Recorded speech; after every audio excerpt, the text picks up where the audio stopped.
খবৰটো আহিছে মুখ্যমন্ত্ৰী আত্মনিৰ্ভৰশীল অসম আঁচনিখনক লৈ, যিখন আঁচনিৰ জৰিয়তে চৰকাৰে যুৱক যুৱতীসকলক 2 পৰা 5 লাখ টকা দিব। আপোনালোকে যদি হোৱাটছএপ ইউজ কৰে তেনেহ'লে আপোনালোকৰ কাৰণে এটা ভয়ংকৰ বিপদ আহিছে। কৰিলে আপুনি চৰকাৰৰ যিসমূহ সাৰ আছে সেইসমূহ কিনিব নোৱাৰে, বা ফচল বীমা যোজনাই হওক বা চৰকাৰৰ যিবিলাক কৃষি ৰিলেটেড লোন আঁচনি আছে সেইবিলাকৰ পৰা বাদ পৰি যায়। মানে আপোনালোকৰ হাতত যদি এখন ৰেচন কাৰ্ড আছে তেনেহ'লে সোনকালে আপোনালোকৰ নাম ৰেচন কাৰ্ডৰ পৰা কটা যাব পাৰে। এতিয়া কোনসকল লোকৰ নাম চৰকাৰে ৰেচন কাৰ্ডৰ পৰা কাটিব সেইটো আপোনালোকক কৈ দিছোঁ। পাছপৰ্টত পিকালে এতিয়া 5,000 টকা জৰিমনা ভৰা হ'ব, মুকলি প্ৰস্তাৱ কৰিলে 500 টকা জৰিমনা, আৰু ৰাজ্যত শীঘ্ৰে আহি আছে এই কঠোৰ আইন।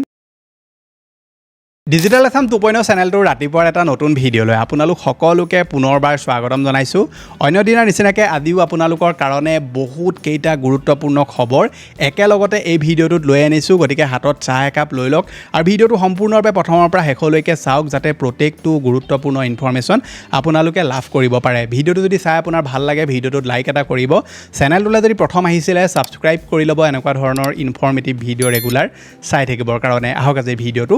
আৰম্ভ কৰোঁ। আজিৰ যিটো প্ৰথমটো খবৰ আহিছে এইটো আহিছে বানপানীৰ লগত জড়িত। বৰ্তমান আমাৰ অসমকে ধৰি অৰুণাচল প্ৰদেশতো বহুত কেইখন জিলাত বানে প্ৰলয়ংকাৰী ৰূপ লৈছে। গতিকে সেই সময়তে কাজিৰঙাত এতিয়া বানৰ আশংকাত BNSSৰ 163 ধাৰা জাৰি কৰা হৈছে। গতিকে এতিয়া যদি আপুনি কাজিৰঙা ক্ৰছ কৰে তেনেকুৱা ক্ষেত্ৰত কিছুমান এতিয়া নীতি নিয়ম আপোনালোকে মানি চলিব লাগিব। কাজিৰঙাত গাড়ীৰ গতিবেগ ঘণ্টাত 40 কিলোমিটাৰ বেছি হ'ব নোৱাৰিব। কাজিৰঙাৰ অঞ্চলত ঘাইপথৰ কাষত লঘু গধুৰ বাহনৰ পাৰ্কিং সম্পূৰ্ণ নিষিদ্ধ কৰা হৈছে। বন্যপ্ৰাণীৰ কৰিডৰত 5জনতকৈ অধিক লোকৰ সমাৱেশ নিষিদ্ধ কৰা হৈছে। নিশা বন্যপ্ৰাণীৰ কৰিডৰসমূহত উজ্জ্বল বৈদ্যুতিক লাইটৰ ব্যৱহাৰ নিষিদ্ধ কৰা হৈছে। উচ্চ স্তৰ সংগীত, জোৰেৰে হৰ্ণ বজোৱা তথা শব্দ প্ৰদূষণ নিষিদ্ধ কৰা হৈছে। আৰক্ষী, বন বিভাগ, এম্বুলেন্স আৰু জৰুৰীকালীন সেৱাৰ বাহনৰ ক্ষেত্ৰত এইসমূহ ক্ষেত্ৰত ৰেহাই দিয়া হৈছে। আদেশ অমান্য কৰিলে প্ৰযোজ্য আইন অনুসৰি লোৱা হ'ব ব্যৱস্থা। বন্যপ্ৰাণী সুৰক্ষাৰ বাবে কলিয়াবৰৰ সমজিলা প্ৰশাসনৰ এই নিৰ্দেশ। গতিকে আপুনি যদি এতিয়া কাজিৰঙা ক্ৰছ কৰে তেনেহ'লে এই নীতি নিয়মসমূহ মানি চলিব লাগিব। যদি আপোনালোকে এই নীতি নিয়মসমূহ মানি নচলে তেনেকুৱা ক্ষেত্ৰত আপোনালোকৰ ওপৰত তেওঁলোকে আইনী ব্যৱস্থাও ল'ব পাৰে। পিছৰটো খবৰলৈ। খবৰটো আহিছে অৰুণাচল প্ৰদেশৰ পৰা। অৰুণাচল প্ৰদেশৰ যিটো বৰ্তমান পৰিস্থিতি, এটা ভয় লগা পৰিস্থিতি, তাৰ প্ৰায় 9-10খন জিলা সম্পূৰ্ণৰূপে বানপানীত ধ্বংস হৈ গৈছে। গতিকে এতিয়া অৰুণাচল প্ৰদেশত আকৌ ভূমিস্খলনে এটা প্ৰলয়ংকাৰী ৰূপ লৈছে। অৰুণাচল প্ৰদেশৰ ভূমিস্খলনৰ ফলত 3জনৰ মৃত্যু হৈছে বুলি খবৰ পোহৰলৈ আহিছে, আৰু ভূমিস্খলনৰ বাবে ব্যাপক ক্ষতিগ্ৰস্ত হৈছে ৰাজ্যৰ 9খনকৈ জিলা। আগন্তুক 24 ঘণ্টাৰ বাবে প্ৰচণ্ড বৰষুণ হোৱাৰ সম্ভাৱনা আছে বুলি কৈছে। গতিকে এই সময়ত অৰুণাচলত বানপানীয়ে হওক, ভূমিস্খলনে হওক, এনেকুৱা এটা পৰিস্থিতি লৈছে যে তাৰ প্ৰায় কেইখন জিলা সম্পূৰ্ণৰূপে এতিয়া ধ্বংস হৈ গৈছে। ঘৰ দুৱাৰ ধ্বংস হৈ গৈছে, ৰাস্তা ঘাইপথ সকলো ধ্বংস হৈ গৈছে, আৰু কিছুমান ভিডিঅ' ভাইৰেল হৈছে য'ত কি হৈছে গোটেই পাহাৰখনে খহি গুচি গৈছে বা মাটিখিনিয়ে খহি গৈছে, যাৰ ফলত নদী পৰ্যন্ত ব্লক হৈ গৈছে, আৰু বানপানীয়ে আৰু প্ৰলয়ংকাৰী ৰূপ লোৱাৰ এতিয়া সম্ভাৱনা আছে বুলি কৈছে। তাৰ পিছৰ যিটো খবৰ আহিছে সেই খবৰটো বানপানীৰ লগতে জড়িত। ধেমাজিতো এতিয়া বানৰ সংখ্যাৰ চিমেণ্ট নৈৰ বাঢ়নী পানীয়ে উটুৱাই নিলে 7জনকৈ অধিক লোকক। চিমেণ্ট নদীৰ নামনি অংশত মাছ মাৰিবলৈ যোৱা কালু ৰাজবংশী, নবীন বিশ্বাসৰ লগতে 7জনৰ অধিক লোক বৰ্তমান সন্ধানহীন হৈ আছে। গতিকে আপুনি যদি নৈপৰীয়া অঞ্চলত বাস কৰে তেনেহ'লে এইকেইদিন আপোনালোকে মাছ মৰা বা নৈ কাষলৈ যোৱা এইবিলাকৰ পৰা আপুনি বিৰত থাকক। আৰু মই যোৱাটো ভিডিঅ'টো কৈছিলোঁ যে আপোনালোকৰ জেগাত যদি বানপানী হোৱাৰ আশংকা আছে বা বানপানী যদি হৈছে তেনেহ'লে প্ৰয়োজনীয় নথি পত্ৰ, টকা পইচা এইবিলাক আপোনালোকে ওখ অঞ্চললৈ, ওখ জেগাত মানে থৈ দিয়ক, ৰিলেটিভছৰ ঘৰত থৈ দিয়ক, মানে পৰিয়ালৰ কাৰোবাৰ ঘৰত থৈ দিয়ক। কিন্তু এইবিলাক বস্তু আপুনি বচাবলৈ চেষ্টা কৰক, কাৰণ বহুতো ল'ৰা ছোৱালীয়ে হওক বা বহুতো মানুহৰ কি হয়, প্ৰয়োজনীয় নথিপত্ৰ বানপানীত সম্পূৰ্ণ উটি গুচি যায়, পিছত তেওঁলোকে সমস্যাৰ সন্মুখীন কৰিবলগীয়া হয়। মাটিৰ কাগজ উটি গুচি যায়, পঢ়া শুনা কাগজ উটি গুচি যায়। গতিকে পিছত বহুত বেছি সমস্যাৰ সন্মুখীন হয়গৈ মানুহখিনি। সেইকাৰণে আপোনালোকে আগতে এই নথিপত্ৰসমূহ বা পইচা পাতিসমূহ আপুনি নিৰাপদ জেগাত ভালদৰে ৰাখিবলৈ চেষ্টা কৰক। বৰ্তমান আমাৰ দেশৰ যিটো এডুকেশ্যন ছিষ্টেম, এই এডুকেশ্যন ছিষ্টেমটোৰ ওপৰত সকলোৱে প্ৰশ্ন উঠাই থাকে যে আমাৰ যিটো এডুকেশ্যন ছিষ্টেম হয় এইটো সম্পূৰ্ণৰূপে মানে এটা আউটডেটেড ছিষ্টেমৰ নিচিনা হৈ গ'ল, আৰু তাৰ লগতে নিট পেপাৰ লিক, CBSE পৰীক্ষাত খেলিমেলি, এনেকুৱা ধৰণৰ আমিতো খবৰ শুনিবলৈ পায়ে থাকোঁ। গতিকে এতিয়া খবৰ পোহৰলৈ আহিছে যে উৰিষ্যাৰ চৰকাৰী শিক্ষাত নতুন অভিলেখ। বিজ্ঞানী ছাৰ আইজাক নিউটনৰ পৰিচয় দিয়া হৈছে এতিয়া পাইলট বুলি। কৰ্ণাটকৰ বিধানসভাৰ ছবি উৰিষ্যা বিধানসভা বুলি দেখুওৱা হৈছে। প্ৰথম মানৰ পৰা অষ্টম মানলৈ চৰকাৰী বিদ্যালয়ৰ পাঠ্যপুথিত 1678টাকৈ ভুল ধৰা পৰিছে। শিক্ষাবৰ্ষৰ মাজভাগত আৰম্ভ হৈছে এই তদন্ত। মানে আপুনি ভাবি চাওক, এখন ৰাজ্যত কিছুমান কিতাপ তেওঁলোকে ধৰি লওক ছপা কৰিছে, সেই কিতাপখন ছপা কৰোঁতে তাত 1600+ ভুল হৈছে, আৰু ছাৰ আইজাক নিউটনক পাইলট বনাই দিলে। গতিকে এটা ভাবিবলগীয়া কথা এইটো যে আপুনি এখন কিতাপ ডিজাইন কৰিছে, ছাত্ৰ ছাত্ৰীসকলৰ কাৰণে সেই কিতাপখন যে ডিজাইন কৰিছে বা কিতাপত কি বস্তু এড কৰিছে কি লিখিছে এইবিলাক বস্তু চাবলৈ বা এইবিলাক বস্তু প্ৰস্তুত কৰিবলৈ কি তেওঁলোকৰ ওচৰত কমিটি নাই তেওঁলোকে যে ইমান এটা ভয়ংকৰ ভুল কৰিছে যে এখন কিতাপত যদি 1678টা ভুলেই থাকে তেনেহ'লে ছাত্ৰ ছাত্ৰীয়ে কি পঢ়িব বা কি পঢ়িছে আপোনালোকে নিজে ভাবি চাওক গতিকে আমাৰ যিটো শিক্ষা খণ্ড এইটোৰ ওপৰত বহুত এতিয়া ডাঙৰ প্ৰেছাৰ আছে কাৰণ শিক্ষাই ল'ৰা ছোৱালীৰ ভৱিষ্যত গঢ়িব আৰু যদি এখন দেশৰ শিক্ষা ব্যৱস্থাটোৱে এনেকুৱা হৈ যায় বা ল'ৰা ছোৱালীক পঢ়িবলৈ দিয়া কিতাপকেইখনৰ যদি এনেকুৱা অৱস্থা হয় তেনেহ'লে আপুনি ভাবি চাওক যে কেনেকুৱা এটা পৰিস্থিতি আমি সন্মুখীন কৰি আছোঁ ইয়াৰ ওপৰত আপোনালোকৰ মতামত কি নিশ্চয় তলত কমেণ্ট এটা কৰি জনাব পিছৰটো খবৰলৈ আপোনালোকে যদি গুটখা খায় বা পাণ তামোল খায় বা যিকোনো ধৰণৰ পেকেটজাতীয় দ্ৰব্য যদি খায় আপোনালোকৰ কাৰণে এটা বেয়া খবৰ আছে ৰাজপথত পিকালে এতিয়া 5,000 টকা জৰিমনা ভৰা হ'ব মুকলি প্ৰস্তাৱ কৰিলে 500 টকা জৰিমনা আৰু ৰাজ্যত শীঘ্ৰে আহি আছে এই কঠোৰ আইন এই আইনখন প্ৰথমে গুৱাহাটীত প্ৰযোজ্য হোৱা সম্ভাৱনা আছে মানে প্ৰাৰম্ভিক পৰ্যায়ত গুৱাহাটীত এই নিৰ্দেশনাৰ সম্ভাৱনা আছে বুলি কৈছে গতিকে অসম চৰকাৰে কিছুমান এতিয়া নতুন নীতি নিয়ম আনিবলৈ গৈ আছে যে যদি আপোনালোকে গুটখা খাই মেলি য'তে ত'তে পিকায় ৰাজহুৱা স্থানত পিকায় তেনেহ'লে 500 টকা ফাইন 5,000 টকা আপোনাক ফাইন লগোৱা হ'ব য'তে ত'তে প্ৰস্তাৱ কৰিলে আপোনালোকক তেওঁলোকে 500 টকা ফাইন লগাব বুলি কৈছে এতিয়া এই নিয়মকেইটা শুনি যদি কোনোবাই কয় যে চৰকাৰে পইচা লুটিবলৈ চেষ্টা কৰিছে চৰকাৰে মানুহৰ ওপৰত মাধমাৰ দিছে তেনেখন দেশ যদি আপুনি পৰিষ্কাৰ কৰি চলাব নোৱাৰে আপুনি নিজৰ দেশখন যদি পৰিষ্কাৰ কৰিব নোৱাৰে তেনেহ'লে তাতকৈ আৰু বেয়া একো কথাই নাই কেৱল আপুনি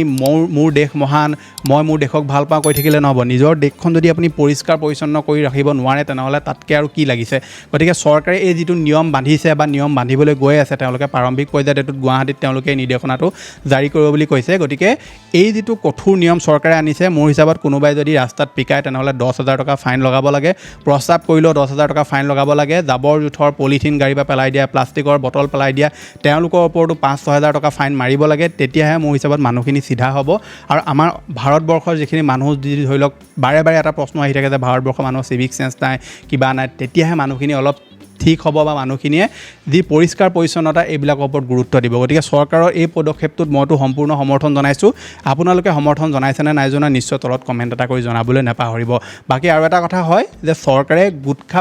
পিকালে যে তেওঁলোকে ফাইন লগাইছে তাৰ আগত গুটখাটো বন্ধ কৰিব লাগে এইটো কোনো এটা অমৃত নহয় গতিকে বহুতো মানুহে প্ৰশ্ন কৰে যেতিয়া এনেকুৱা ধৰণৰ আইনবিলাক আহে যে চৰকাৰে গুটখা কোম্পানীবিলাকক কিয় বেন নকৰে সেইটো এটা কাৰেক্ট কুৱেশ্যন গতিকে চৰকাৰে ফাইনটো লগাব ঠিকেই বাৰু কিন্তু তাৰ আগতে এই গুটখা কোম্পানীবিলাকক বন্ধ কৰাটো বা গুটখা কোম্পানীবিলাক বেন কৰাটো এটা বহুতেই গুৰুত্বপূৰ্ণ কাম যিটো চৰকাৰে এতিয়ালৈকে কৰা নাই কেতিয়া কৰিব তাৰ কোনো ঠিকনা নাই আগবাঢ়িছে পিছৰটো খবৰলৈ খবৰটো আহিছে BSNLৰ তৰফৰ পৰা মই যোৱা বছৰ বা তাৰ আগবছৰ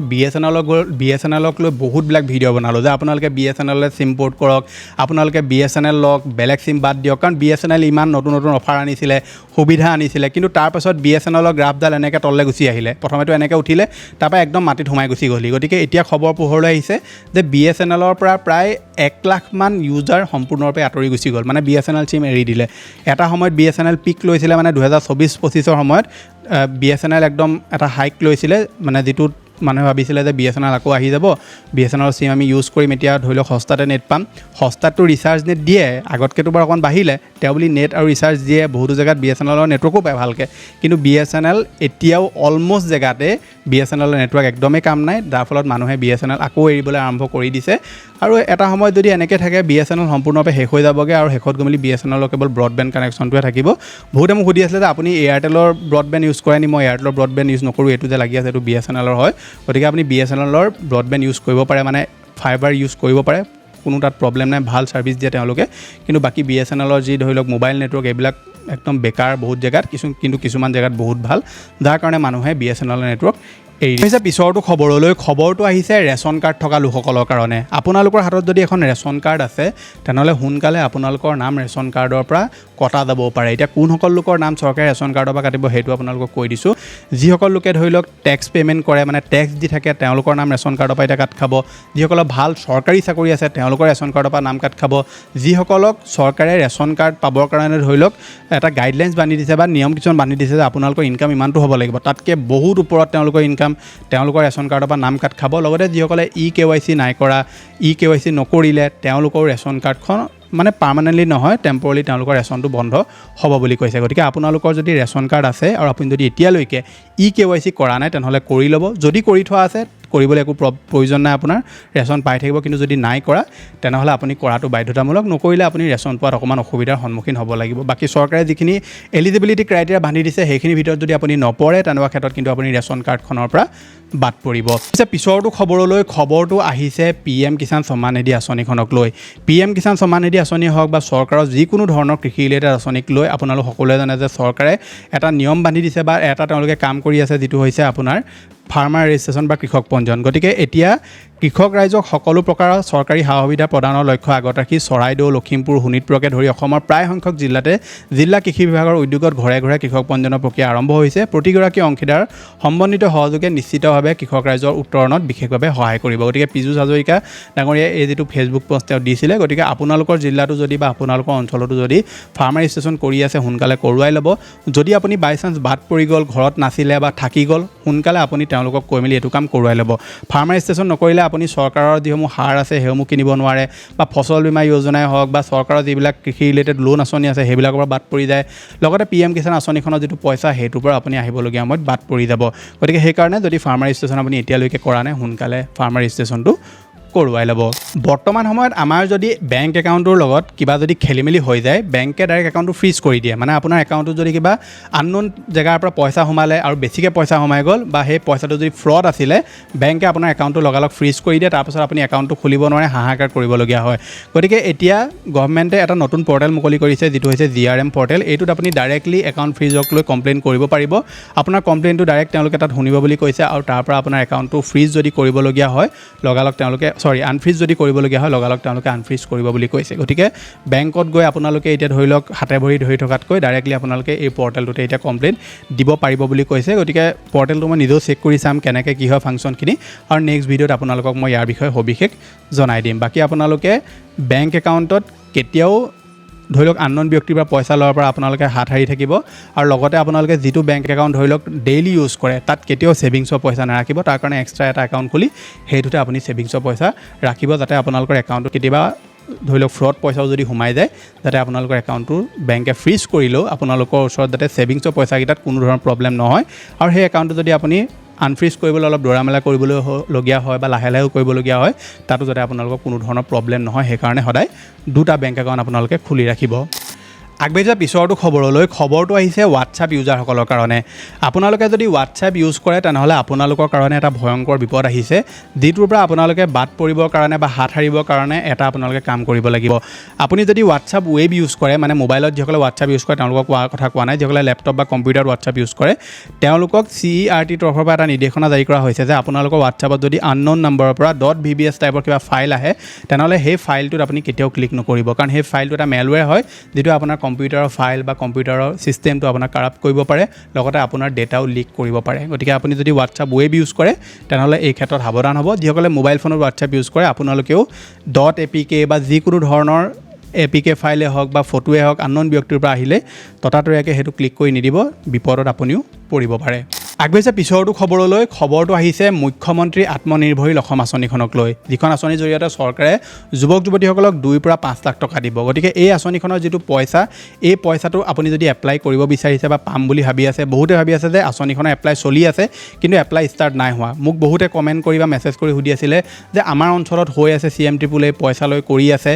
কোনো জেগাতে এতিয়াও হোৱা নাই কাৰণ চৰকাৰে ইয়াৰ ওপৰত অফিচিয়েলি একো আপডেটেই দিয়া নাই গতিকে আপুনি যদি ক'ৰবাৰ কেফেত গৈ বা যদি কোনোবাই আপোনাক জালিয়াতি কৰি পইচা লৈ যদি এপ্লাই কৰিছোঁ বুলি কৈছে সেইটো সম্পূৰ্ণ ভুল হয় তাত আপুনি পইচা দিয়া কোনো প্ৰয়োজন নাই যেতিয়ালৈকে চৰকাৰে অফিচিয়েল আপডেট মুকলি নকৰে তেতিয়ালৈকে আপুনি মুখ্যমন্ত্ৰী আত্মনিৰ্ভৰশীল অসম আঁচনিত এপ্লাই হৈ আছে বুলি কৈ কোনোবাই পইচা ল'লেও এপ্লাই নকৰিব তেওঁলোকে পৰ্টেল যেতিয়া আপডেট কৰিব মই আপোনালোকক চেনেলৰ থ্ৰু দি কৈ দিম ভিডিঅ' থ্ৰু দি আৰু তেতিয়াহে আপুনি এপ্লাই কৰিব পাৰিব প্ৰথমে ৰেজিষ্ট্ৰেশ্যন কৰিব লাগিব তাৰ পৰা প্ৰয়োজনীয় নথিপত্ৰ লগতে প্ৰজেক্ট ফাইল এইবিলাক আপুনি সাবমিট কৰিব লাগিব ইণ্টাৰভিউ হ'ব তাৰ পৰাহে আপুনি পইচা লাভ কৰিব গতিকে তাৰ কাৰণে আপোনাৰ যিটো এক্সচেঞ্জ কাৰ্ড সেইটো যদি বনোৱা নাই সোনকালে এক্সচেঞ্জ কাৰ্ড বনাই লওক সেইটো মেণ্ডেটৰী হয় লাগিবই এক্সচেঞ্জ কাৰ্ড যদি নিজে বনাব নোৱাৰে বা এক্সচেঞ্জ কাৰ্ড যদি আপোনাৰ ধৰি লওক ৰিনিউৱেল ফেইল হৈ গ'ল তেনেহ'লে কেনেকৈ কি কৰিব লাগিব আমাৰ থ্ৰুদি যদি কৰিব বিচাৰে এই নম্বৰটোৰ লগত যোগাযোগ কৰি আমাক আপোনালোকে যোগাযোগ কৰি এই নম্বৰটোত যোগাযোগ কৰিলে আমি আপোনাক এক্সচেঞ্জ কাৰ্ডৰ সকলোবিলাক কাম কৰি দিম বাকী CMTPলে যেতিয়া এপ্লাই ষ্টাৰ্ট হয় মই আপোনালোকক কেনেকৈ এপ্লাই কৰিব লাগে কি কৰিব লাগে সকলোবিলাক ভিডিঅ' থ্ৰু দি জনাই দিম পিছৰটো খবৰটো আহিছে FIFA ৱৰ্ল্ড কাপক বিশ্বকাপক লৈ আপোনালোকে যদি ফুটবল খেল চাই যদি ভাল পায় যিহেতু এতিয়া গোটেই বিশ্বখনেই ফুটবল খেলৰ জ্বৰত একদম আক্ৰান্ত হৈ আছে গতিকে আমাৰ অসমৰ মুখ্যমন্ত্ৰী হিমন্ত বিশ্ব শৰ্মা ডাঙৰীয়াই কৈছে যে 29 জুন আৰু 30 জুনত তেওঁলোকে ফিফাৰ ফেন পাৰ্ক তেওঁলোকে ষ্টাৰ্ট কৰিছে বা ফেন পাৰ্ক পাতিছে 29 জুনত লতাশিল খেলপথাৰত অনুষ্ঠিত হ'ল গুৱাহাটীত আৰু 30 জুন অৰ্থাৎ আজি চৌকিডিঙি খেলপথাৰ ডিব্ৰুগড়ত তেওঁলোকে ফেন পাৰ্ক অনুষ্ঠিত কৰিব আৰু তাত আপোনালোক সকলোকে তালৈ নিমন্ত্ৰণ কৰিছে গতিকে আপোনালোকে যদি ডিব্ৰুগড়ত থাকে তেনেহ'লে আপোনালোকে আজি সেই জেগালৈ গৈ মেলি ফুটবল খেল উপভোগ কৰিব পাৰিব মানে IPLৰ যেনেকৈ ফেন পাৰ্ক পাতে তেনেদৰে ফুটবলৰ তেওঁলোকে ফেন পাৰ্ক পাতিছে আহিবলগীয়া সময়ত যদি তেওঁলোকে যোৰহাট শিৱসাগৰ বা অন্য যিবিলাক ডিষ্ট্ৰিক্ট আছে সেইবিলাকতো যদি ফেন পাৰ্ক অনুষ্ঠিত কৰে মই নিশ্চয় আপোনালোকক জনাই দিম আগবাঢ়িছে পিছৰটো খবৰলৈ আপোনালোকে যদি এমেজন ফ্লিপকাৰ্ট এইবিলাকৰ পৰা যদি আপুনি বস্তু অৰ্ডাৰ কৰে তেনেহ'লে আপোনালোকৰ কাৰণে এটা ভাল খবৰ আছে এতিয়াৰ পৰা আপোনালোকে প্ৰত্যেকটো এপ্লিকেশ্যন খুলি আপুনি বস্তুটো ক'ত পাইছে কি কৰিছে এইবিলাক চেক কৰিবলগীয়া নহয় গুগলৰ যেটো আপোনালোকৰ ওয়ালেট এপ্লিকেশ্যন আছে সেইটো আপুনি আপডেট কৰি ল'ব তাত তেওঁলোকে এটা নতুন ফিচাৰ্ছ এড কৰিবলৈ গৈ আছে যেটোত আপোনালোকে ডাইৰেক্টলি আপোনাৰ যিমানবিলাক পাৰ্চেল আছে মানে আপুনি যেটো ইমেইল আইডি দি থৈছে সেই ইমেইল আইডিটোৰ লগত আপোনালোকৰ যেটো গুগল ওয়ালেট সেইটো লিংক থাকিব লাগিব তেতিয়া আপোনাৰ সকলোবিলাক পাৰ্চেল ক'ত পাইছে কেতিয়া পাবহি সকলোবিলাক আপুনি সেই এপ্লিকেশ্যনটো থ্ৰু দিয়ে চাব পাৰিব মানে এমেজনত দিছে এটা মিছোত দিছে এটা ফ্লিপকাৰ্টত দিছে এটা সকলোবিলাকত আপুনি খুচৰি থকাৰ প্ৰয়োজন নাই প্ৰত্যেকটো পাৰ্চেল কেতিয়া ক'ত পাবহি বা কোনদিনা পাবহি সকলোবিলাক বস্তু আপুনি গুগল ওয়ালেটৰ থ্ৰু দিয়ে জানিব পাৰিব গতিকে গুগল ওয়ালেট এপ্লিকেশ্যনটো যদি ডাউনলোড নাই কৰা আৰু এইকেইটা ফিচাৰ যদি আপুনি ইউজ কৰিব বিচাৰে তেনেহ'লে এপ্লিকেশ্যনটো আপুনি ডাউনলোড কৰি ল'ব পাৰে পিছৰটো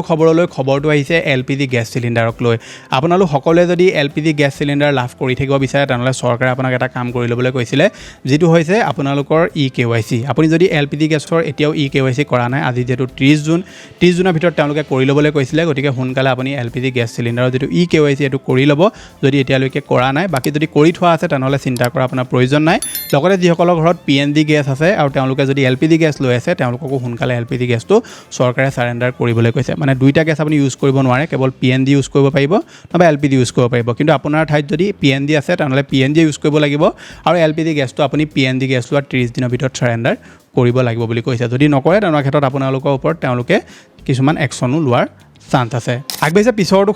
খবৰটো আহিছে স্যামসাঙৰ ডিভাইচক লৈ আপোনালোকে যদি স্যামসাং S24 ফোন এটা ল'ম বুলি ভাবি আছিলে তেনেহ'লে আপোনালোকৰ কাৰণে ভাল খবৰ এটা আহিছে যদি আপুনি দীৰ্ঘদিন ধৰি এটা প্ৰিমিয়াম এন্ড্ৰইড স্মাৰ্টফোন কিনিবলৈ অপেক্ষা কৰি আছিল তেন্তে এই ডিলটো আপোনাৰ বাবে অতি উত্তম প্ৰমাণিত হ'ব পাৰে কাৰণ ফ্লিপকাৰ্টৰ গোট চেলৰ সময়ত স্যামসাং গেলেক্সি S24 5G ওপৰত বৃহৎ ৰেহাই দিয়া হৈছে লঞ্চৰ সময়ত 80,000 টকাত উপলব্ধ হৈছিল এই স্মাৰ্টফোনটো কিন্তু এতিয়া তেওঁলোকে এইটো ফোন মাত্ৰ 55,999 টকাত তালিকাভুক্ত কৰিছে আৰু অৰ্থাৎ লঞ্চ প্ৰাইচৰ তুলনাত আপোনালোকে 24,000 টকাৰ তলত মানে 24,000 টকা আপোনালোকক ৰেহাই দিছে তেওঁলোকে ফোনটোত আৰু বেংক অফাৰ যদি আপুনি লগায় তেনেহ'লে 2800 টকাৰ আপোনালোকে ইনষ্টেণ্ট ডিছকাউণ্টো লাভ কৰিব যদি আপোনালোকৰ ওচৰত যদি SBI ধৰি লওক ক্ৰেডিট কাৰ্ড আছে বা এক্সিছ বেংকৰ যদি ক্ৰেডিট কাৰ্ড আছে তেনেহ'লে আপুনি 2800 টকা পৰ্যন্ত আপুনি এই ফোনটোত ডিছকাউণ্ট লাভ কৰিব মানে ধৰি লওক আপোনালোকে 53-54,000 ভিতৰত এই ফোনটো লাভ কৰিব যেটো হৈছে স্যামসাং S24 256GB ভেৰিয়েণ্ট গতিকে আপোনালোকে যদি স্যামসাঙৰ ডিভাইচ ইউজ কৰিম ভাবি আছিলে তেনেহ'লে ফ্লিপকাৰ্টত এতিয়া চেল লাগি আছে আপোনালোকে তাৰ পৰা এই ফোনটো পাৰচেজ কৰিব পাৰে এই খেল যদি চাই আপোনালোকে ভাল পায় তেনেহ'লে এজন ক্ৰিকেটাৰক আপুনি নিশ্চয় চিনি পায় যিনৰ নাম হৈছে বেন ষ্টকছ ইংলেণ্ডৰ ক্ৰিকেটাৰ হয় আৰু আন্তঃৰাষ্ট্ৰীয় ক্ৰিকেটৰ পৰা বিদায় জনালে ইংলেণ্ডৰ অধিনায়ক বেন ষ্টকছ আছে নিউজিলেণ্ডৰ বিৰুদ্ধে তৃতীয় টেষ্টৰ অন্তিম দিনা অৱসৰ ল'ব ইংলেণ্ডৰ ক্ৰিকেটাৰগৰাকী নিউজিলেণ্ডৰ বিৰুদ্ধে যিখন টেষ্ট মেচ হৈ আছে টেষ্ট সিৰিজ হৈ আছে তৃতীয়খন টেষ্ট মেচৰ পিছতে তেওঁ আন্তঃৰাষ্ট্ৰীয় ক্ৰিকেটৰ পৰা বৰ্তমান বিদায় ল'ব বুলি কৈছে গতিকে এইকেইটাই আছিলে যে আপোনালোকক দিবলগীয়া গুৰুত্বপূৰ্ণ খবৰ আশা কৰিছোঁ আপোনালোকে ভিডিঅ'টো চাই ভাল পালে যদি ভাল পালে ভিডিঅ'টোত লাইক কৰিব চেনেলটোলৈ যদি প্ৰথম আহিছিলে ছাবস্ক্ৰাইব কৰি ল'ব এনেকুৱা ধৰণৰ ইনফৰ্মেটিভ ভিডিঅ' ৰেগুলাৰ চাবৰ কাৰণে মই লগ পাম এটা অন্য ভিডিঅ'ত আজিলৈ ধন্যবাদ